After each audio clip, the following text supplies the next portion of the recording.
Chapter 42. Each person is born to one possession which outvalues all his others, his last breath. Pudd'nhead Wilson's New Calendar. Toward midnight that night there was another function. This was a Hindoo wedding. No, I think it was a betrothal ceremony. Always before we had driven through streets that were multitudinous and tumultuous with picturesque native life, but now there was nothing of that. We seemed to move through a city of the dead. There was hardly a suggestion of life in those still and vacant streets. Even the crows were silent. But everywhere on the ground lay sleeping natives, hundreds and hundreds. They lay stretched at full length and tightly wrapped in blankets, heads and all. Their attitude and their rigidity counterfeited death. The plague was not in Bombay then, but it is devastating the city now. The shops are deserted now. Half of the people have fled, and of the remainder the smitten perish by shoals every day. No doubt the city looks now in the daytime as it looked then at night. When we had pierced deep into the native quarter and were threading its narrow, dim lanes, we had to go carefully, for men were stretched to sleep all about, and there was hardly room to drive between them.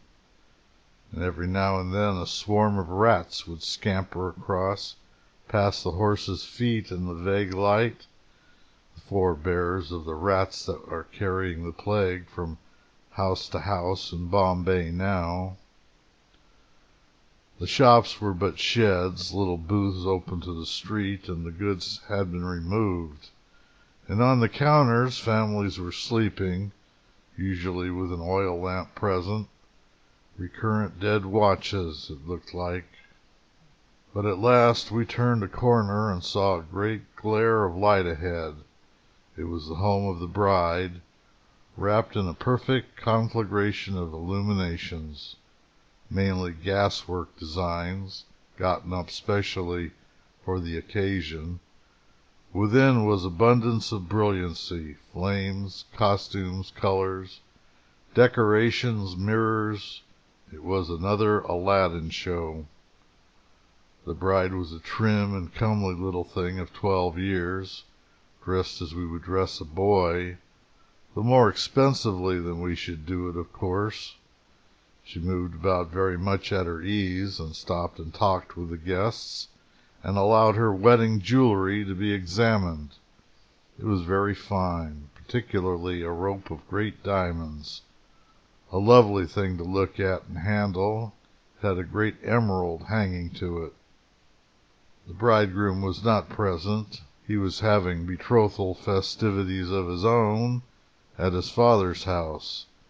As I understood it, he and the bride were to entertain company every night and nearly all night for a week or more, and then get married if alive. Both of the children were a little elderly, as brides and grooms go in India, 12.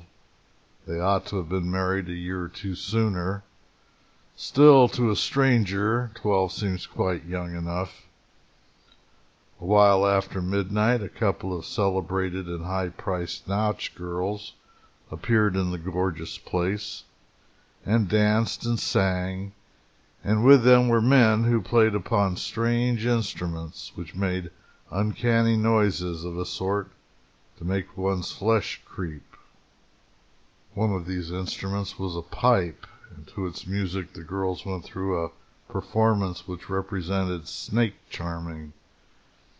It seemed a doubtful sort of music to charm anything with, but a native gentleman assured me that snakes like it, and will come out of their holes and listen to it, with every evidence of refreshment and gratitude.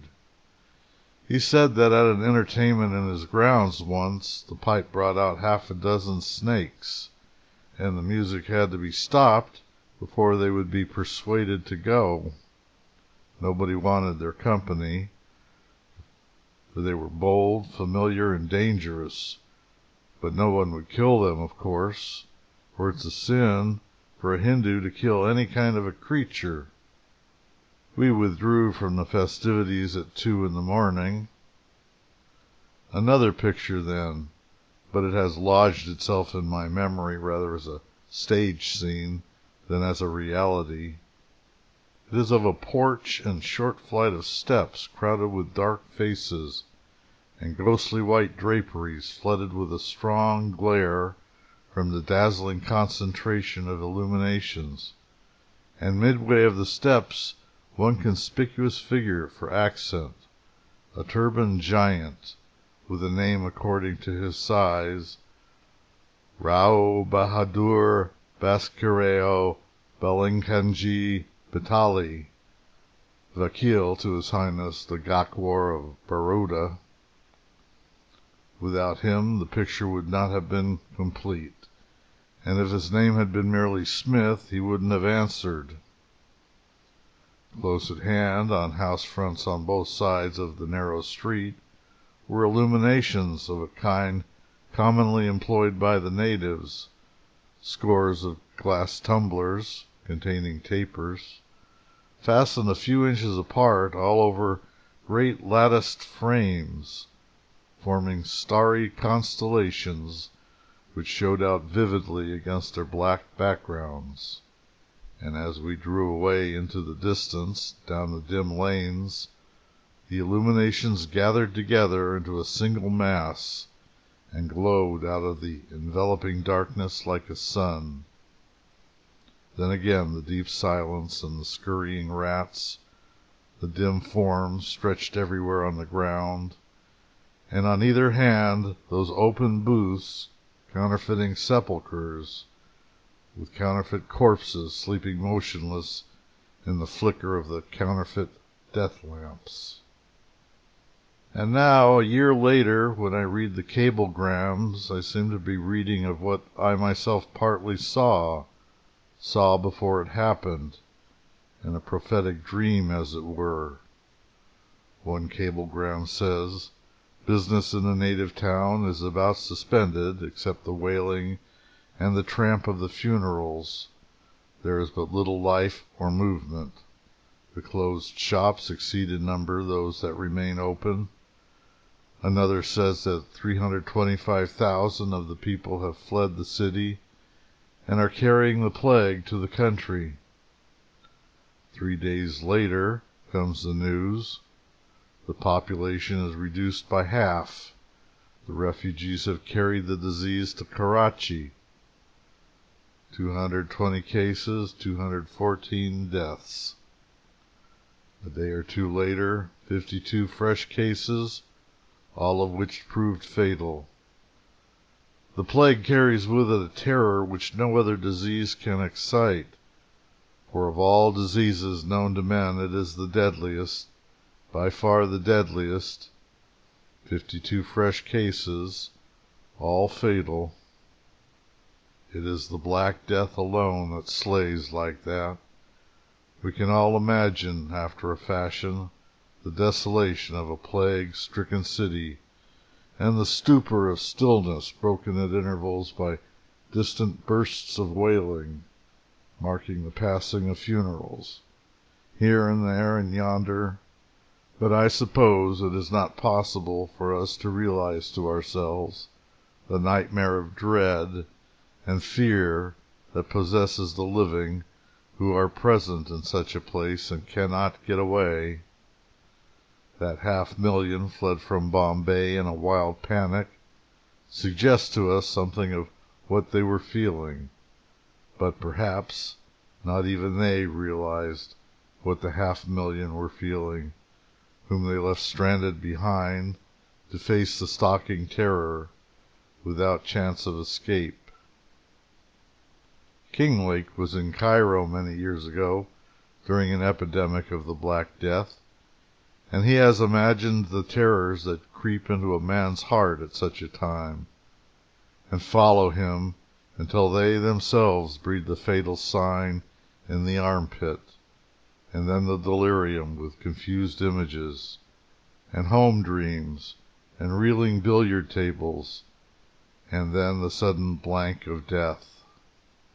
To the contagionist, filled as he is with the dread of final causes, having no faith in destiny, nor in the fixed will of God, and with none of the devil-may-care indifference which might stand him instead of creeds, to such one every rag that shivers in the breeze of a plague-stricken city has this sort of sublimity. If by any terrible ordinance he be forced to venture forth, he sees death dangling from every sleeve, and as he creeps forward he poses his shuddering limbs between the imminent jacket that is stabbing at his right elbow and the murderous pelisse that threatens to mow him clean down as it sweeps along on his left. But most of all he dreads that which most of all he should love, the touch of a woman's dress. For mothers and wives, hurrying forth on kindly errands from the bedsides of the dying, go slouching along through the streets more wilfully and less courteously than the men.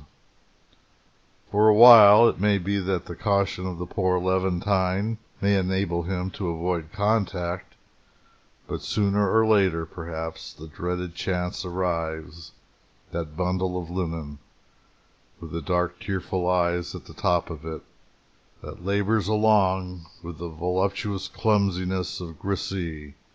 She has touched the poor Levantine with the hem of her sleeve. From that dread moment his peace is gone. His mind, forever hanging upon the fatal touch, invites the blow which he fears. He watches for the symptoms of plague so carefully that sooner or later they come in truth. The parched mouth is a sign. His mouth is parched. The throbbing brain. His brain does throb. The rapid pulse. He touches his own wrist, for he dares not ask counsel of any man, lest he be deserted. He touches his wrist, and feels how his frightened blood goes galloping out of his heart.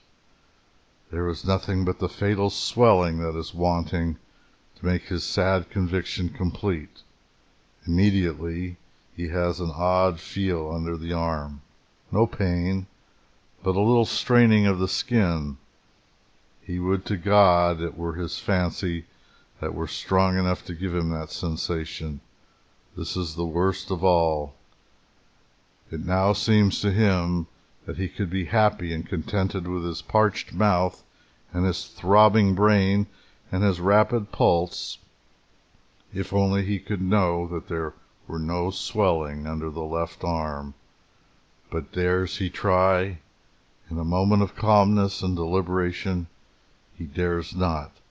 But when for a while he has writhed under the torture of suspense, a sudden strength of will drives him to seek and know his fate. He touches the gland and finds the skin sane and sound, but under the cuticle there lies a small lump, like a pistol bullet, that moves as he pushes it. Oh, but is this all for certainty? Is this the sentence of death?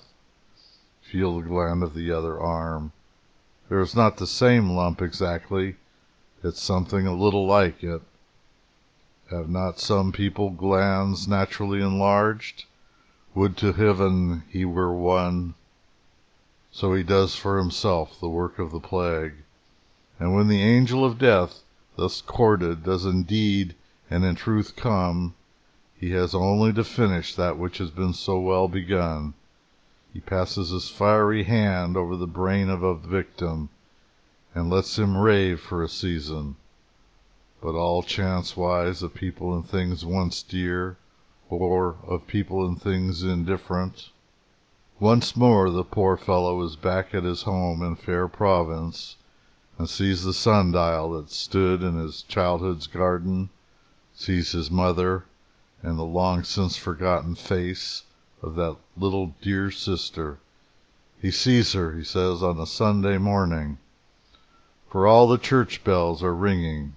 He looks up and down the universe, and owns it well piled with bales upon bales of cotton, and cotton eternal, so much so that he feels, he knows, he swears he could make that winning hazard if the billiard table would not slant upwards, and if the cue were a cue worth playing with. But it is not. It is a cue that won't move. His own arm won't move. In short, there's the devil to pay in the brain of the poor Levantine, and perhaps the next night but one he becomes the life and the soul of some squalling jackal family, who fish him out by the foot from his shallow and sandy grave.